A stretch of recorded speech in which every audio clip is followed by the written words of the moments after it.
This is the Plum Cookery School, where 5 lucky mums have won the chance to learn from the experts about weaning their babies successfully. They'll be creating fabulous food from real plum recipes and gaining top tips on incorporating babies' first meals into the rest of the family's routine. My name's Becky and this is Holly.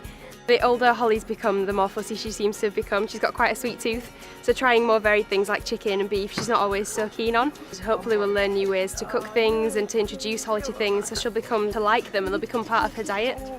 Hi, I'm Becky. This is Isabel. We call her Izzy. She will eat pretty much anything we give her, which is great. I'm hoping it doesn't change. Favourite foods are things like meatballs, homemade meatballs she likes. She loves cheese, any cheese. And loves cake, biscuits, usual. I'm Trez and this is my son Patrick, he's 9 months. At the minute we're at that stage where he's starting to show what he wants to eat and what he doesn't want to eat. I just want some advice really about how to sort of try and keep him interested in new things and stuff like that. My name's Sharon and this is Noah. Noah's doing really well with weaning actually. He's doing all right with lumps and things like that, a lot better than my daughter did when she was weaning. But I would like him to be eating more of what we're eating as opposed to, I don't know, just sort of typical baby food as such. My name's Maria and this is Tegan. We've really enjoyed weaning so far. Tegan's been really good with trying new things, which is really exciting because it makes it so much more enjoyable. Tegan likes the more unusual mixture of foods and she likes the different textures as well. Even though she's got 2 teeth, she really likes to try loads of different things. So yeah, very exciting, isn't it? Love your food.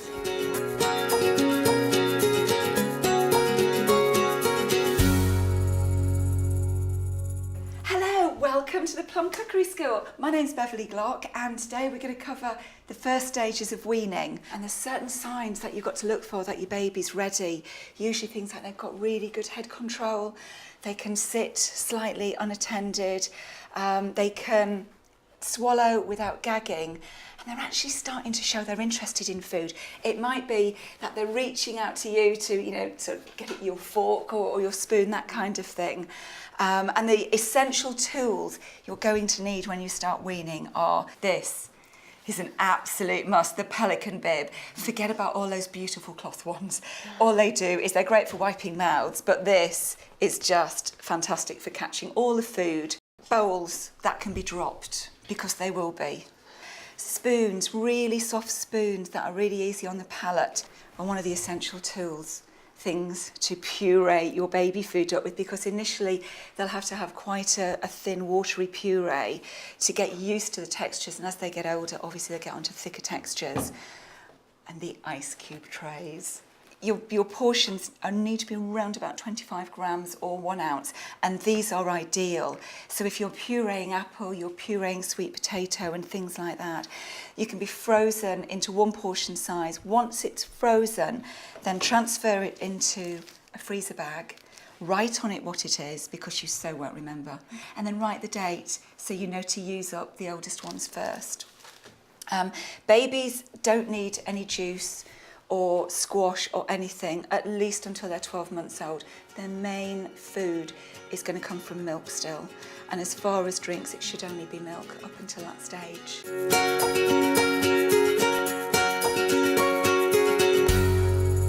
Now, I've got a really special guest.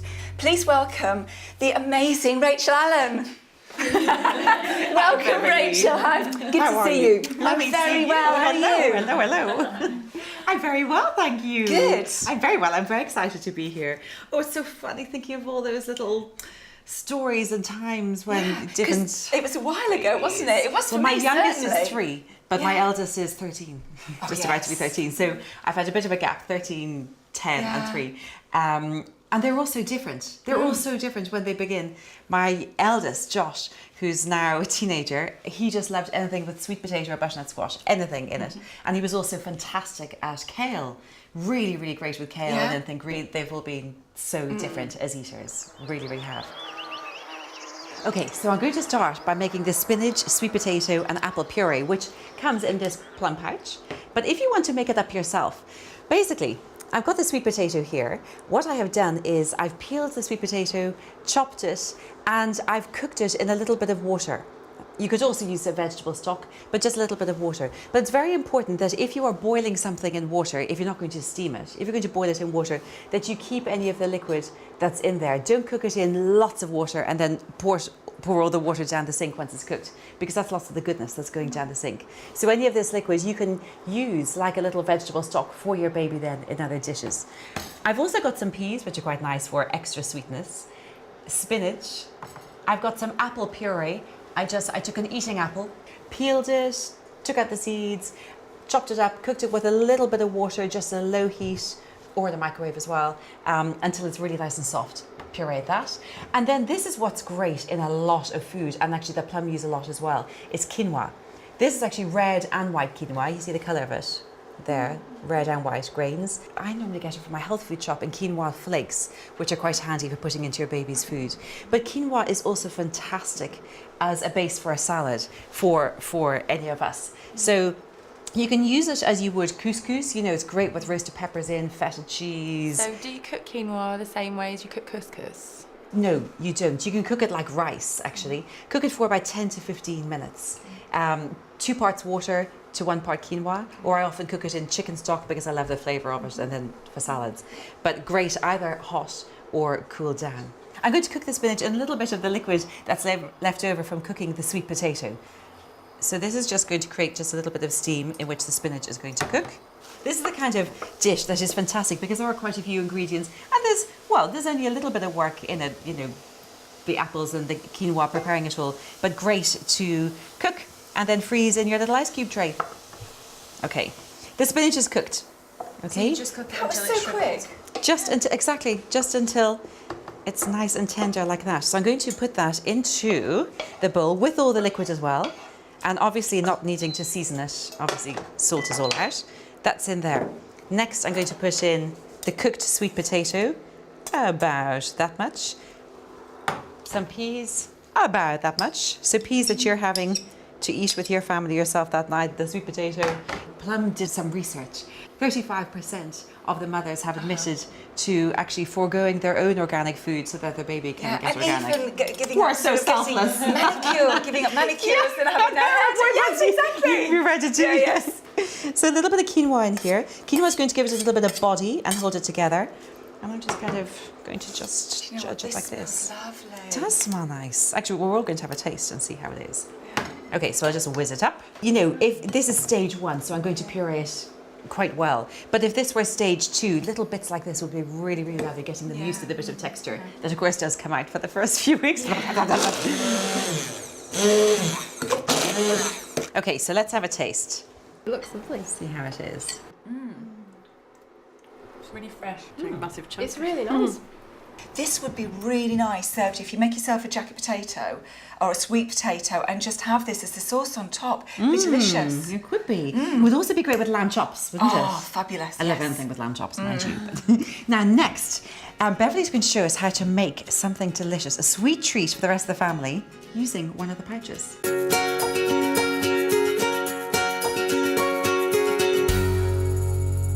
So we're going to make muffins. These are a slightly healthier muffin because instead of 75 grams of butter, we've reduced that to 25 grams. So we've cut out 2/3 of the fat. And in place of the butter, we're going to pop in one of these lovely apple and blackcurrant pouches. So your basic muffin recipe, dead easy because everything goes in together.